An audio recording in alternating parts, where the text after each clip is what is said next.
Palhetas, distribuição Sinapse.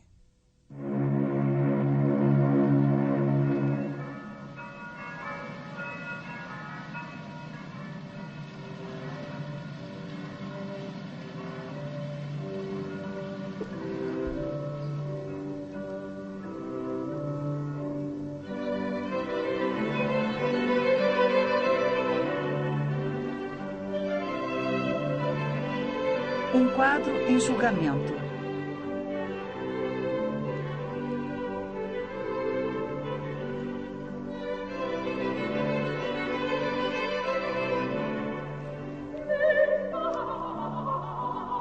Galeria da Academia, Veneza.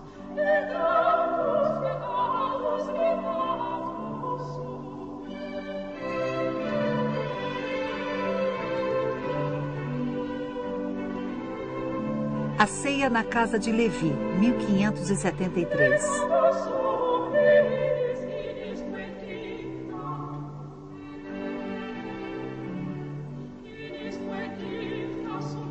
De Paolo Cagliari, dito Veronese, Verona, 1528, Veneza, 1588.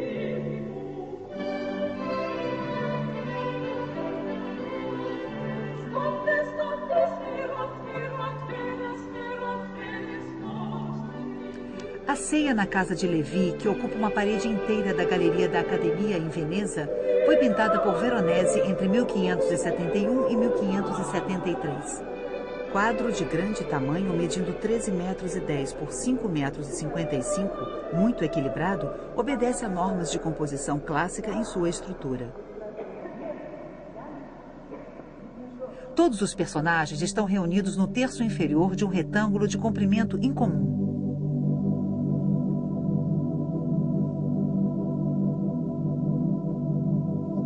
Os arcos de uma galeria aberta para o exterior dividem a cena em 3 partes.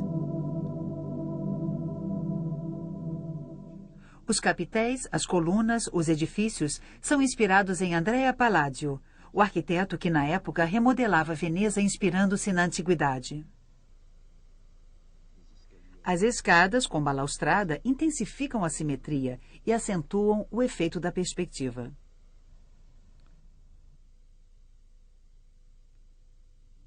Os pontos de fuga das perspectivas convergem na figura do Cristo, que fica no centro da mesa.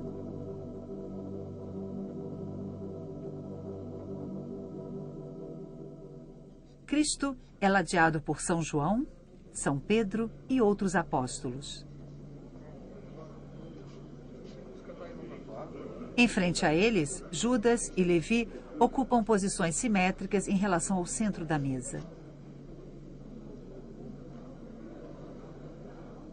Sob a arcada da esquerda, vários apóstolos estão rodeados por um grupo de serviçais, que servem vinho, passam pratos ou trazem as travessas à mesa.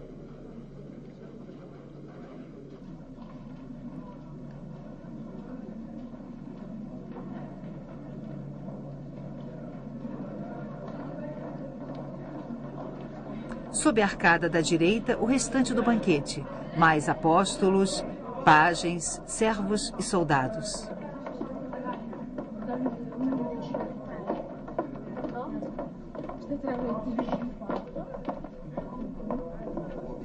Entre as cenas principais, em frente às colunas, 2 personagens importantes. À direita, o chefe de mesa ou o cozinheiro em traje matizado. À esquerda, um personagem em traje verde, talvez um autorretrato de Veronese. Todos os grupos são ligados entre si pelo gesto ou pelo olhar. Personagens se juntam a outros personagens. As cenas secundárias se encaixam na cena principal.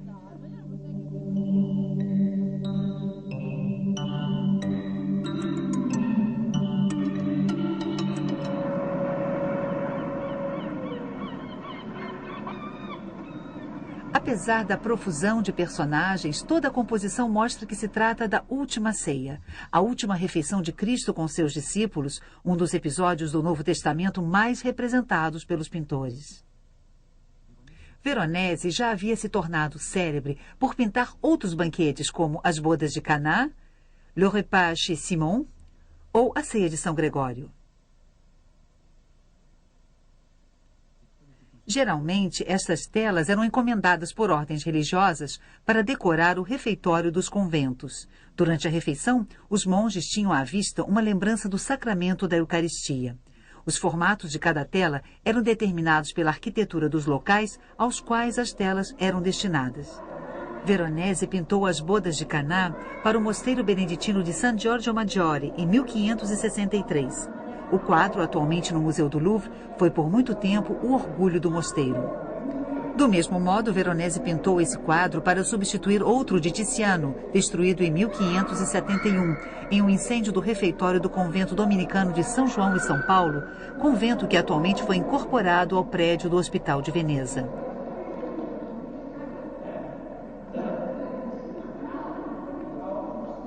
Segundo a história, os soldados abrigados pelo convento, talvez durante uma farra, teriam ateado fogo ao refeitório, que foi completamente destruído. Um monge, o irmão Andrea de Boni, aqui representado, reuniu diversos donativos e encomendou a Veronese um novo quadro. A quantia era modesta, apenas o preço de um retrato, mas o pintor aceitou. As ceias evangélicas obedeciam até então a um modelo muito sóbrio, que havia sido codificado por Leonardo da Vinci em Milão. O momento escolhido foi aquele no qual Cristo declara: "Um de vós me trairá." Muitos apóstolos exprimem seu espanto. O próprio Judas recua.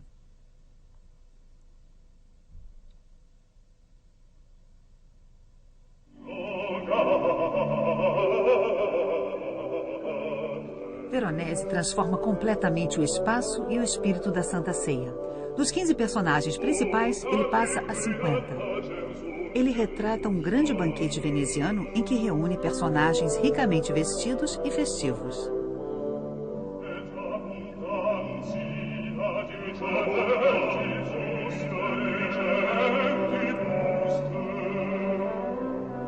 Ele conclui o quadro e o entrega ao convento dos dominicanos em 20 de abril de 1573.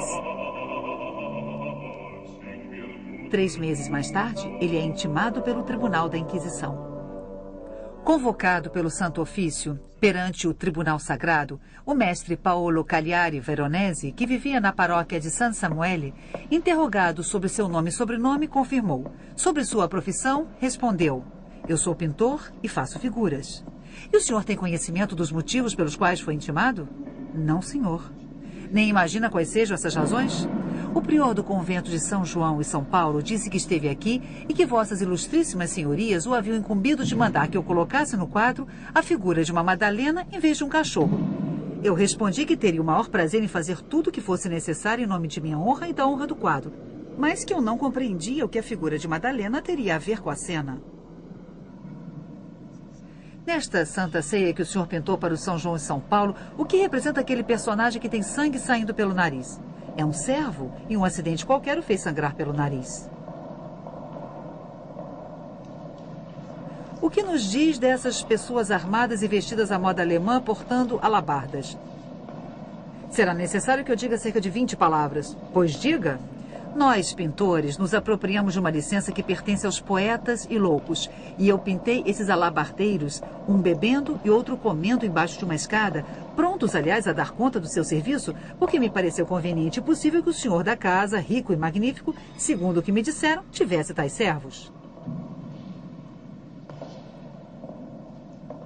Ele está vestido como um bufão, com um papagaio no braço. Qual a sua intenção ao representá-lo neste quadro? Como um enfeite, como se usa. E quem são esses que se encontram à mesa de Nosso Senhor? Os 12 apóstolos. O que faz São Pedro, que é o primeiro? Ele fatia o cordeiro para passá-lo a outra parte da mesa.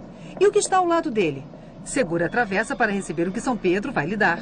E o que faz o que vem a seguir? Ele palita os dentes com um garfinho.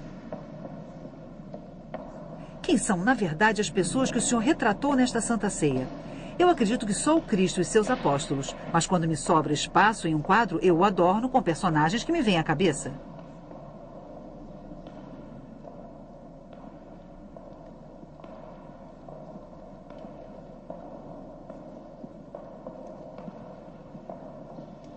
Parece-lhe apropriado representar bufões, alemães bêbados, armas, anões e outras indecências na última ceia do Nosso Senhor? Não.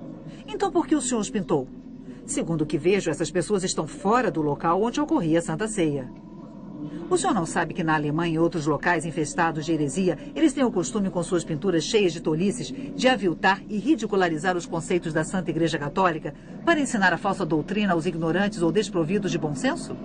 Eu admito que seja errado, mas volto a repetir o que disse antes. Para mim, é um dever seguir os exemplos dados pelos mais velhos. Eu não havia levado tantas coisas em consideração. Estava longe de imaginar tal confusão, tanto que coloquei esses bufões fora do local onde se encontra o nosso Senhor. Tais coisas ditas, os juízes decidiram que Paolo seria obrigado a corrigir e modificar seu quadro em um período de 3 meses, a contar da data da reprimenda, conforme arbítrio e decisão do tribunal eclesiástico, todas as custas ao cargo de Paolo. Mas Veronese não corrigiria nada. Ele acrescentou negligentemente uma dupla inscrição. Ele encontrou uma pequena passagem do Evangelho de São Lucas que dizia: deu-lhe então Levi um lauto banquete em sua casa. Lucas, capítulo 5. Simão se tornou Levi, e a última ceia se tornou a ceia na casa de Levi. Estranho julgamento. Em primeiro lugar, porque a Inquisição se opôs a um pintor cuja celebridade já era imensa. Em segundo, porque a Inquisição romana tinha pouco poder em Veneza, onde ela só podia se reunir na presença de representantes do governo civil. O julgamento não foi divulgado, sendo rapidamente esquecido. E a carreira de Veronese continuou sem qualquer problema político ou religioso. Estranho quadro também. Ele trata de uma representação do mistério da Eucaristia. O pão e o vinho, símbolos do corpo e do sangue, estão presentes em toda a parte. Mas o alabardeiro que bebe o vinho na escada da direita é simétrico ao servo com o nariz sangrando na escada da esquerda. É o personagem de verde, que talvez seja o próprio Veronese, que mostra o pão e o vinho, e não Cristo.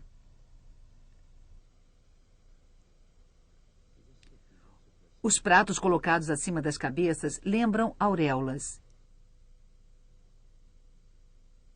E até o papagaio presente em uma cena religiosa em que Veronese pintaria a tradicional pomba do Espírito Santo.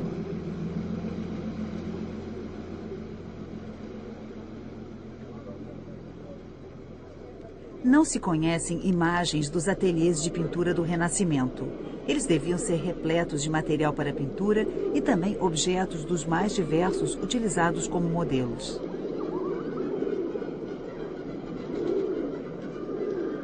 As cores dos pintores no final do século XVI eram sobretudo pigmentos minerais, pedras extraídas de minas ou pedreiras e trituradas em moinhos ou com pilões.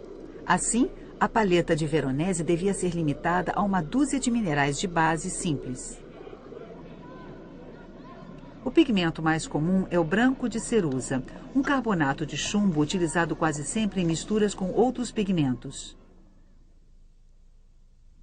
O pigmento vermelho comum, a hematita, um óxido de ferro que intervém na composição dos vermelhos mais firmes. Outro vermelho, o cinabre, um sulfeto de mercúrio de tom vermelho vivo, utilizado em mistura para a cor da pele ou trajes. Os vermelhos alaranjados eram obtidos com o zarcão, um óxido de chumbo, ou com o realgar, um sulfeto de arsênico. O ouro pigmento, literalmente pigmento de ouro, é um sulfeto de arsênico utilizado para os reflexos das roupas amarelas. O litargírio, um óxido de chumbo, é o amarelo claro mais abundante na paleta de Veronese. A azurita, um carbonato de cobre, fornece um azul denso, utilizado puro ou misturado com o branco de cerusa.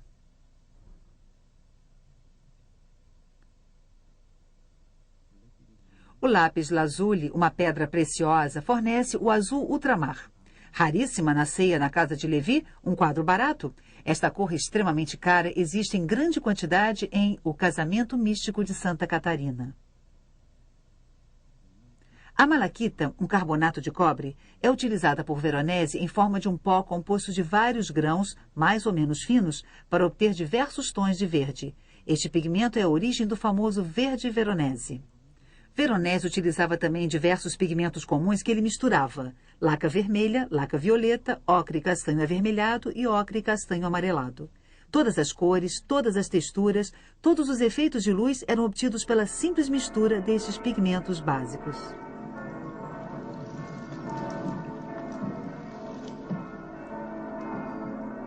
Dado o seu tamanho incomum, a ceia na casa de Levi teve de ser montada em um grande número de pedaços de linho. Veronese fazia diversos croquis preliminares. Na maior parte do tempo, eles conduziam a um desenho do posicionamento geral das estruturas e personagens que o pintor retrataria na tela a seguir por um sistema de quadrículos.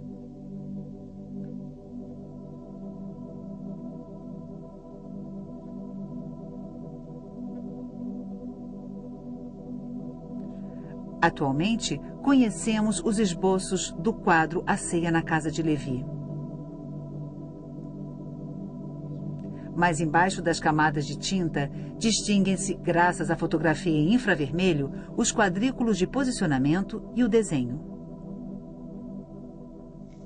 O pano de linho era, a princípio, revestido de gesso, uma mistura de cola animal e gipsita fina, até a obtenção de uma superfície uniforme. O desenho era transferido com carvão ou com a ponta de um pincel molhado em ocre castanho.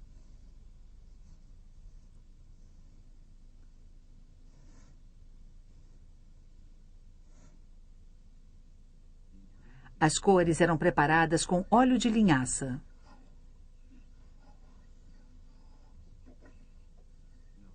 Sua colocação se fazia à meia tinta desde a primeira camada. Os personagens eram pintados em duas etapas, uma camada clara que preenchia o modelo e uma mais escura para as sombras.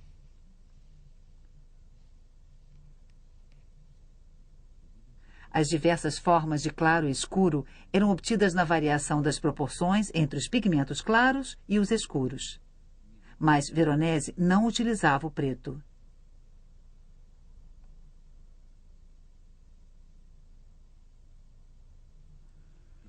E em toda a composição, os toques claros modulavam os reflexos da luz.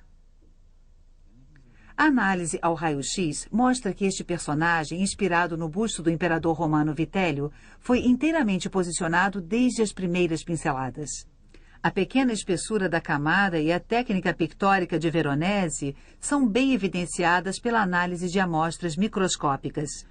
O reflexo no ombro do alabardeiro da esquerda. Leves toques de branco de cerusa sobre o fundo de azurita. Da esquerda para a direita, o preparado branco de gipsita e cola, grãos de azurita misturados com um pouco de laca vermelha e traços de branco de cerusa misturados aos de azurita. No casaco do personagem de verde, da esquerda para a direita, traços castanhos do desenho original, grãos de malaquita verde com alguns traços de azurita e uma leve pincelada de litargírio amarelo. Na camisa de riscas vermelhas do servo negro que sobe a escada.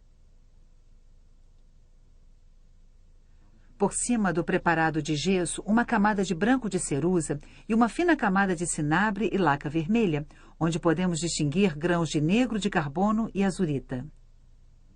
A análise na reflectografia em infravermelho mostra que um personagem que se encontrava na frente de Levi foi coberto. Talvez um pajem eliminado por Veronese a fim de reequilibrar o centro do quadro. Talvez devido à retirada do pajem, a posição da cabeça de Levi foi ligeiramente modificada.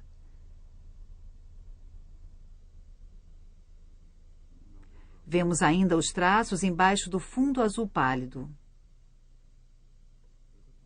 Os arrependimentos são pouquíssimos, alguns retoques em relação à posição dos personagens ou ainda às perspectivas das construções e das colunas.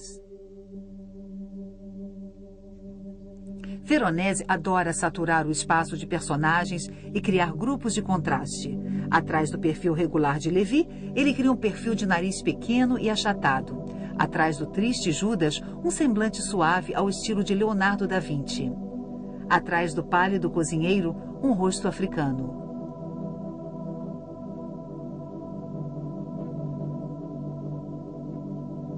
O negro atrai o branco como um gato atrai um cachorro. Encontra-se esse sistema de contrastes no tratamento da cor. O céu e as estruturas do fundo são representados com cores frias.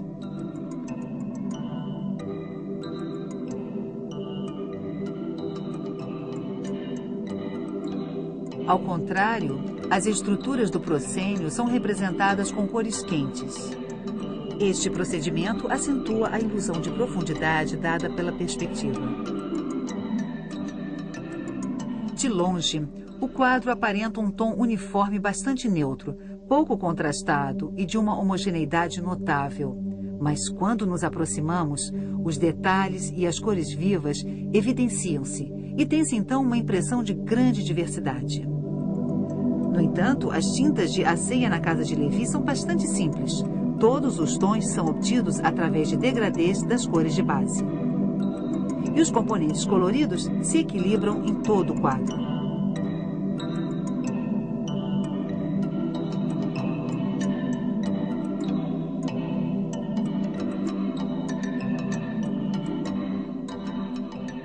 Por exemplo, na área da balaustrada, uma gama de vermelhos e uma gama de amarelos fazem contraponto a uma gama de cinzas. Com pouquíssimas cores de base, foi obtida uma grande variedade de efeitos coloridos. Mas o que torna o sistema cromático de Veronese ainda mais notável é o contraste de cores complementares. Os dois verdes do casaco do personagem principal se opõem exatamente aos dois rosas do negro. Às vezes, o sistema é ainda mais complexo. O azul do traje de São Pedro fica entre o amarelo vivo do personagem em pé e o vermelho de Levi. Contudo, se as duas últimas cores estivessem misturadas, teríamos um laranja, que é complementar do azul.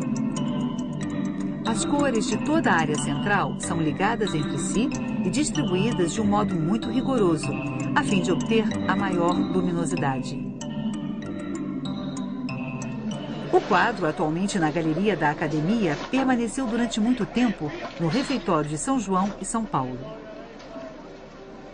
Em 1697, novamente um incêndio devasta o convento. Conta-se que um monge teria cortado a tela em 3, conseguindo salvá-la ao retirá-la pela janela. Restaurado, o quadro ainda está ali, no fundo, na época de uma recepção ao Papa em Veneza, pintada por Guardi em 1786. Confiscado pelo exército napoleônico, o quadro A Ceia na Casa de Levi passa 15 anos no Museu do Louvre. Devolvido à Itália com a queda do Império, ele é colocado no antigo convento da Caridade, transformado na Galeria Museu da Academia para receber as obras dos pintores venezianos. Na época, acrescentaram ao quadro de Veronese uma cornicha que parece prolongar as estruturas pintadas. A partir de 1980, a restauração da tela foi feita em San Gregório, uma igreja gótica de Veneza transformada em ateliê de restauração de objetos de arte. Os antigos mástiques que uniam as 3 grandes partes da tela foram retirados. Os rasgos foram reparados.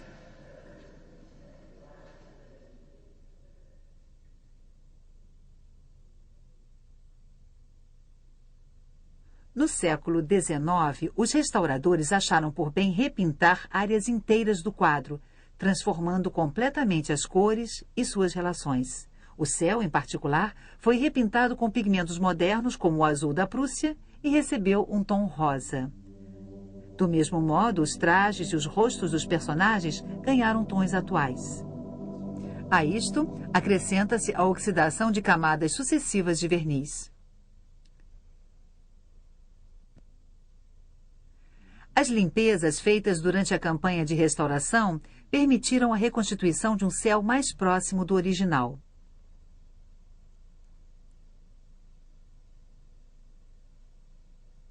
E em toda a superfície da tela, as cores de Veronese recuperaram sua pureza.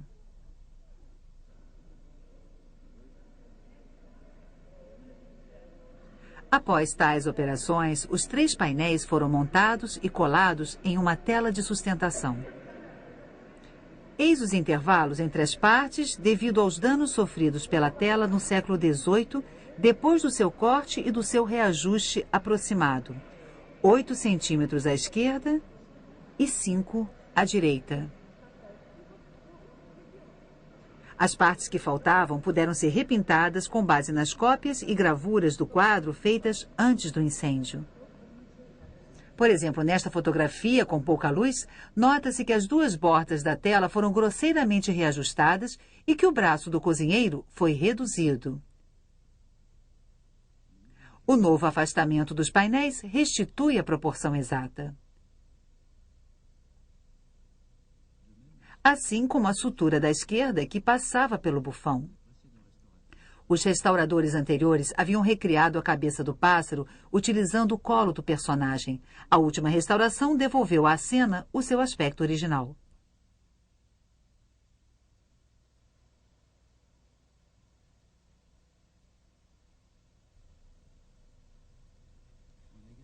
As bordas do quadro também foram recuperadas. Por falta de espaço no museu, tiveram de ser pregueadas próximo à moldura, 9 centímetros à direita e 8 à esquerda. Durante muito tempo, viu-se a ceia na casa de Lévy reduzida, amarelada, opaca e com cores adulteradas. Hoje é possível ver o quadro tal como foi pintado por Veronese.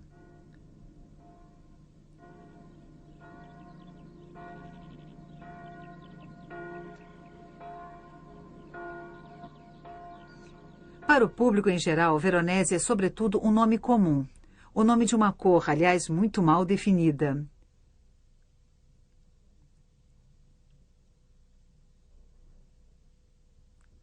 Talvez tenham esquecido a influência decisiva que o pintor exerceu sobre a sensibilidade moderna à cor, através de Tiepolo, Fragonard, Delacroix ou Renoir.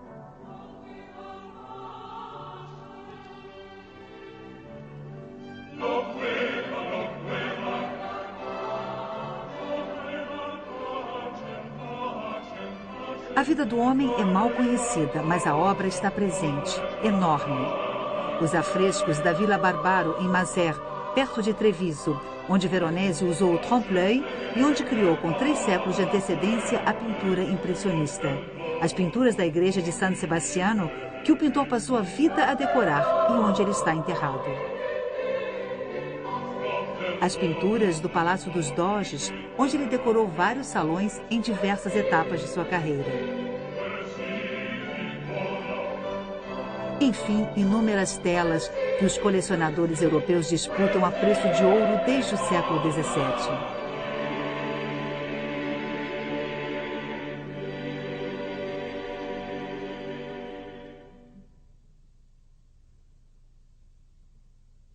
No cerne desta rica produção, a ceia na casa de Lévy permanece enigmática. O que Judas está olhando? O que Lévy está olhando? Em que pensa São Pedro? O que este personagem de verde, que seria Veronese, poderia estar dizendo? Um reflexo, apesar de tudo, é só um traço de branco sobre um fundo colorido. Quer dizer que toda arte é ilusão, e até uma ilusão da ilusão.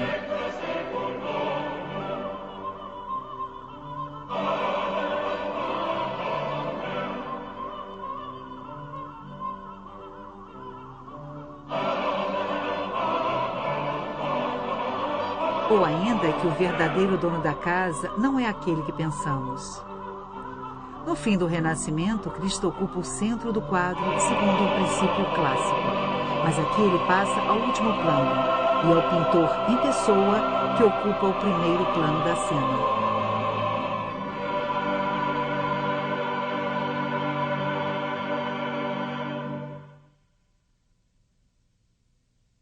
Versão brasileira Audio News.